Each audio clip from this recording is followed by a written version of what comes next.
CPM Kozhikode ജില്ലാ സെക്രട്ടറിയുടെ മകൻ ഗോവ ഗവർണറുടെ വാഹനവ്യൂഹത്തിലേക്ക് കാറോടിച്ചു കയറ്റിയ വിഷയത്തെ നിസ്സാരവൽക്കരിച്ച് പോലീസ്. സംഭവം വിവാദമായതിനു ശേഷവും കേസെടുക്കാൻ പോലീസ് തയ്യാറായിട്ടില്ല. മുഖ്യമന്ത്രിക്കെതിരെ പ്രതിഷേധിക്കുന്നവരെ കരുതൽ തടങ്കലിലാക്കുന്ന പോലീസാണ് ഗവർണർക്ക് കനത്ത സുരക്ഷാ വീഴ്ച ഉണ്ടായിട്ടും അനങ്ങാപ്പാറ നയം സ്വീകരിക്കുന്നതെന്നാണ് വിമർശനവുമായി ഗോകുൽ ചേരുകയാണ്. Gokul, good morning.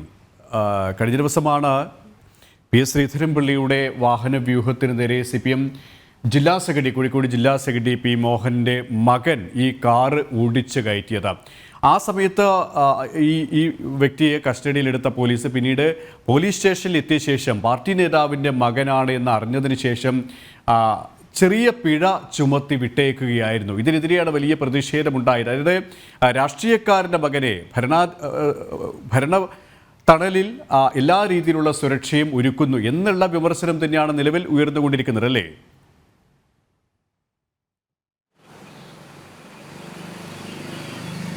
അതെ, അത് തന്നെയാണ് നമ്മൾക്കിതിൽ നിന്ന് മനസ്സിലാക്കാൻ സാധിക്കുന്നത്. കാരണം എന്താണെന്ന് വെച്ച് കഴിഞ്ഞാൽ ഞായറാഴ്ച രാത്രിയായിരുന്നു ഈ സംഭവം. ഇന്നിപ്പോൾ ഈ സംഭവം നടന്നതിന് ശേഷം 48 മണിക്കൂർ 3 ദിവസം പിന്നിട്ടതിന് ശേഷവും കേസെടുക്കാൻ പോലീസ് തയ്യാറാകുന്നില്ല എന്നതാണ് ഇതിലെ പ്രധാനപ്പെട്ട ഒരു കാര്യം. നമ്മൾ മനസ്സിലാക്കേണ്ട പ്രധാനപ്പെട്ട കാര്യം അതാണ്. ഈ വിഷയം വിവാദമായതിനു ശേഷം ഞായറാഴ്ച രാത്രി 8 മണിയോടുകൂടി കോഴിക്കോട് മാവൂർ റോഡിൽ വെച്ചായിരുന്നു ഇത്തരത്തിലൊരു സംഭവം ഉണ്ടായിരുന്നത്. ഒരു സ്വകാര്യ ചടങ്ങിൽ പങ്കെടുത്ത് ശ്രീധരൻപിള്ള സ്വന്തം വസതിയിലേക്ക്, കോഴിക്കോട് തന്നെയുള്ള സ്വന്തം വസതിയിലേക്ക് പോകുന്നതിനിടയിലാണ് ഈ ജൂലിയസ് നികിദാസ്, CPM ജില്ലാ സെക്രട്ടറി, കോഴിക്കോട് ജില്ലാ സെക്രട്ടറി P മോഹന്റെ മകനായിട്ടുള്ള ജൂലിയസ് നികിദാസ് തൻ്റെ കാറ് ഈ ഗോവ ഗവർണറുടെ വാഹനവ്യൂഹത്തിനിടെ ഇടയിലേക്ക് കയറ്റാൻ വേണ്ടി ശ്രമിക്കുന്നത്. ആദ്യം ഒരു ശ്രമം ഉണ്ടാകുന്നു. അപ്പോൾ പോലീസ് ഇടപെട്ട് ആ വണ്ടി തടയുന്നുണ്ട്. ആ സമയത്ത് ഈ ജൂലിയസ് നികിദാസും പോലീസുകാരും തമ്മിൽ ചില വാക്കേറ്റം ഉണ്ടാവുകയും ചെയ്യുന്നുണ്ട്. എന്നാൽ ആദ്യ തവണ ജൂലിയസ് നികിദാസ് ശ്രമിക്കുന്നത് ഗോവ ഗവർണറുടെ വാഹനത്തിന് പിന്നിലേക്ക് കയറ്റാനുള്ള ശ്രമമാണ്. ആ സമയത്ത് പോലീസ് തടയുന്നു. വീണ്ടും ജൂലിയസ് നികിദാസ് ഇത്തരത്തിലൊരു ശ്രമം നടത്തുന്നുണ്ട്. അതായത് മനഃപൂർവ്വം തന്നെയാണ് ഈ ജൂലിയസ് നികിദാസ് ഇത്തരത്തിലുള്ള ഒരു കാര്യത്തിന് മുതിരുന്നത് എന്നാണ് ഇതിൽ നിന്ന് നമുക്ക് മനസ്സിലാക്കാൻ വേണ്ടി സാധിക്കുന്നത്. ഈ വിഷയം എന്നാൽ പോലീസ് മറച്ചു വെക്കുന്ന ഒരു സമീപനമാണ് ഉണ്ടായത്. എന്നാൽ മിനിയാന്ന് രാത്രിയോടുകൂടി പുറത്തു വരികയും ഇന്നലെ ഈ വിഷയം വലിയ രീതിയിൽ വിവാദമാവുകയും BJP സംസ്ഥാന പ്രസിഡന്റും കോഴിക്കോട് ജില്ലാ പ്രസിഡന്റൊക്കെ ഈ വിഷയത്തിൽ ശക്തമായ അന്വേഷണം വേണമെന്നും ഈ ജൂലിയസ് നികിദാസിനെതിരെ 124 വകുപ്പ് പ്രകാരം കേസെടുക്കണമെന്നുമുള്ള ആവശ്യം ഉന്നയിച്ച് രംഗത്ത് വന്നിരുന്നു. എന്നാൽ അതിനുശേഷവും പോലീസ് ഇതിനോടൊരു നിഷ്ക്രിയ മനോഭാവത്തോടു കൂടിയിട്ടാണ് ഈ വിഷയത്തെ കാണാൻ വേണ്ടി ശ്രമിക്കുന്നത്. കേസെടുക്കാൻ തയ്യാറായിട്ടില്ല. ഇത് മനഃപൂർവ്വം ഉണ്ടാക്കിയ കേസല്ല എന്നുള്ള മറുപടികളാണ് പോലീസിന്റെ ഭാഗത്ത് നിന്ന് നമുക്ക് ലഭിക്കുന്നത്. അതേസമയം ഗോവ രാജ്ഭവനിൽ നിന്ന് ചീഫ് സെക്രട്ടറിയോട് റിപ്പോർട്ട് തേടാനുള്ള ഒരു സാധ്യതയും ഉണ്ട്. ഇന്ന് അത്തരത്തിലുള്ള റിപ്പോർട്ട് തേടാനുള്ള സാഹചര്യമാണ് നിലവിലുള്ളത്. അത്തരത്തിലുള്ള റിപ്പോർട്ട് തേടുമ്പോൾ പോലീസ് എന്ത് നടപടി സ്വീകരിക്കും എന്നുള്ളതും നമുക്ക് വരും മണിക്കൂറുകളിൽ മനസ്സിലാക്കേണ്ട കാര്യമാണ്.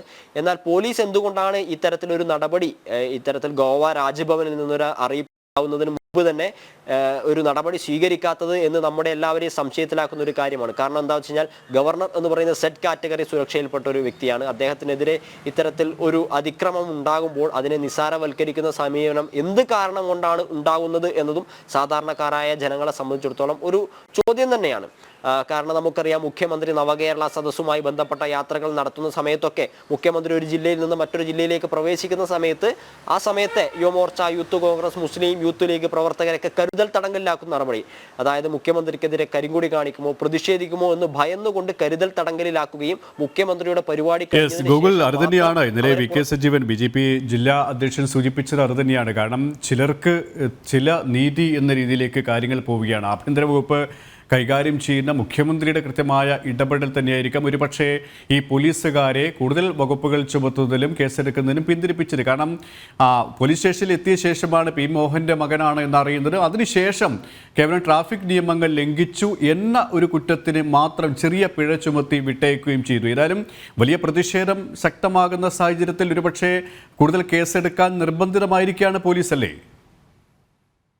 അത് പോലീസ് ഇപ്പോൾ സമീപ പ്രദേശങ്ങളിൽ CCTV ദൃശ്യങ്ങൾ പരിശോധിക്കുന്നുണ്ട് എന്നാണ് നമുക്ക് മനസ്സിലാക്കാൻ വേണ്ടി സാധിക്കുന്നത്. എന്നാൽ പുറത്തു വന്നിട്ടുള്ള ദൃശ്യങ്ങളിൽ നിന്ന് ഈ വാഹന വ്യൂഹത്തിലേക്ക് നികിദാസ് കാർ ഓടിച്ച് കയറ്റുന്ന ദൃശ്യമില്ല. അതിനുശേഷം ഈ ഗോവ ഗവർണറുടെ വാഹനം, ഈ പ്രശ്നങ്ങൾക്ക് ശേഷം ഗോവ ഗവർണറുടെ വാഹനം മുൻപോട്ടേക്ക് പോകുന്നത്, അതായത് സ്വന്തം വസതിയിലേക്ക് പോകുന്ന ദൃശ്യങ്ങൾ മാത്രമേ പോലീസിന് കിട്ടിയിട്ടുള്ളൂ.